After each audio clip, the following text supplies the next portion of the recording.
Hola, ¿qué tal? Muy buenas noches. Mi nombre es Jorge Javier Ramírez Aguilar.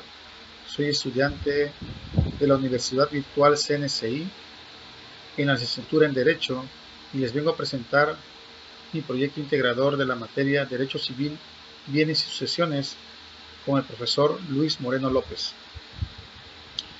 Con relación a los derechos reales y personales, ¿cuál es la distinción principal según la teoría clásica francesa? Según la teoría clásica francesa, la distinción principal entre derechos reales y personales radica en la oposición entre un derecho de carácter absoluto, derechos reales, y un derecho de carácter relativo, derechos personales. Los derechos reales se caracterizan por conferir un poder directo y exclusivo sobre una cosa, mientras que los derechos personales establecen relaciones jurídicas entre personas sin conferir un poder directo sobre una cosa determinada. ¿Cuál es el límite máximo de duración del usufructo según la ley y cuáles son las formas en que puede extinguirse este derecho? En México, el límite máximo de duración del usufructo se establece en el artículo 839 del Código Civil Federal, el cual establece que el usufructo no puede constituirse por más de 30 años cuando se trata de usufructo a favor de una persona física y hasta por 99 años si es a favor de una persona moral. Respecto a las formas en que puede extinguirse el usufructo, estas pueden incluir cumplimiento del plazo establecido. Si el usufructo se constituyó por un plazo determinado, este se extinguirá al término de dicho plazo. Muerte del usufructario. El usufructo se extingue automáticamente con la muerte del usufructario, a menos que se haya establecido de manera distinta en el título de constitución. Renuncia del usufructario. El usufructuario puede renunciar a su derecho de usufructo en cualquier momento, lo que resultaría en su extinción. Cumplimiento de la condición resolutoria. Si el usufructo se constituyó bajo una condición resolutoria y esa se cumple, el derecho de usufructo se extinguirá. Falta de objeto. Si el objeto sobre el cual recae el usufructo desaparece o se destruye, el usufructo se extinguirá. Confusión. Si el usufructuario requiere la propiedad del bien sobre el cual recae el usufructo, se produce la confusión de derechos y el usufructo se extingue. Nulanidad o rescisión del título. Si el título que dio origen al usufructo es declarado nulo o rescindido por autoridad competente, el usufructo se extinguirá. Esas son algunas de las formas más comunes en que puede extinguirse el usufructo de acuerdo a la legislación mexicana. ¿Qué distingue el derecho de uso del derecho de habitación? En México, el derecho de uso y el derecho de habitación son dos figuras jurídicas que otorgan diferentes facultades y derechos sobre un inmueble. A continuación, describo las principales diferencias entre ambos. Derecho de uso.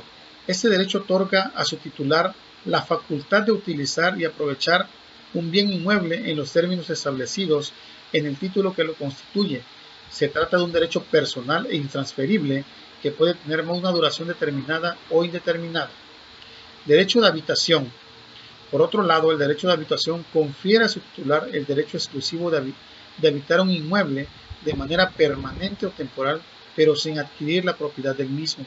Este derecho se otorga a una persona física y puede estar condicionada a su uso exclusivo o compartido con otras personas.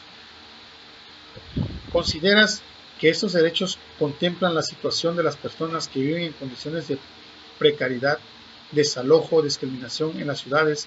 Justifica tu respuesta. Los derechos de uso y habitación pueden ser útiles para proteger los derechos de las personas que viven en condiciones de precariedad, desalojo o discriminación en las ciudades, ya que les proporcionan un derecho legalmente reconocido sobre un espacio habitable. Sin embargo, es importante tener en cuenta que la aplicación efectiva de estos derechos, si bien existen derechos contemplados en la legislación mexicana que deberían proteger a las personas que viven en condiciones de precariedad o desalojo o discriminación en las ciudades, la realidad muestra que todavía hay un largo camino por recorrer para garantizar que esos derechos se respeten plenamente en la práctica. Se requieren acciones tanto a nivel legislativo como en políticas públicas y en la sociedad en general para abordar esta problemática de manera efectiva y garantizar la igualdad de derechos para todas las personas en México.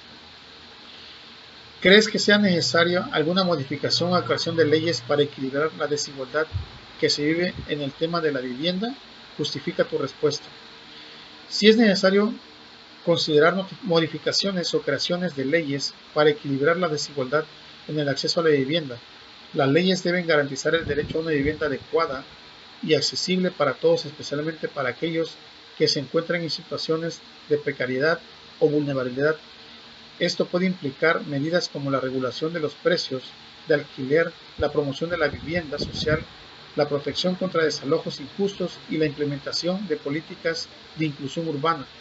La legislación debe ser flexible y adaptarse a las necesidades cambiantes de la sociedad con el objetivo de promover la igualdad y la justicia en el acceso a la vivienda.